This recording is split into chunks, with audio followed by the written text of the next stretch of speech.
Welcome to the Cybertruck unveil.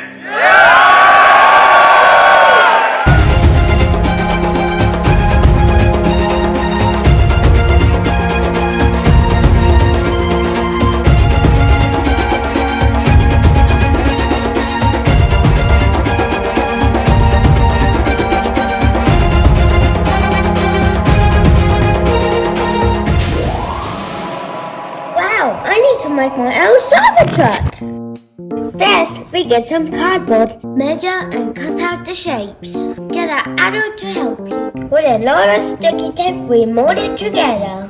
We then spray it with Cybertruck Grey. My mom helped me make some wheels and we painted them together.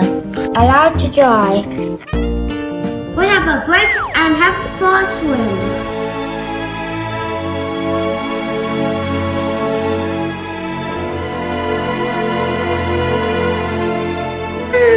Ice cream! Whoops, back to work.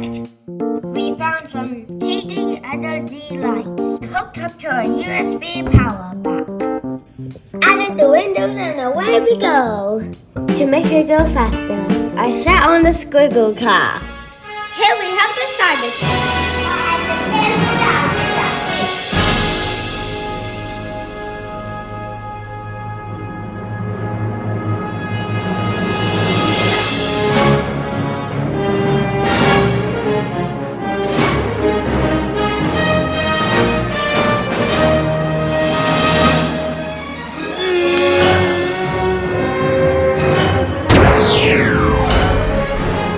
Make sure to like and subscribe to my YouTube channel.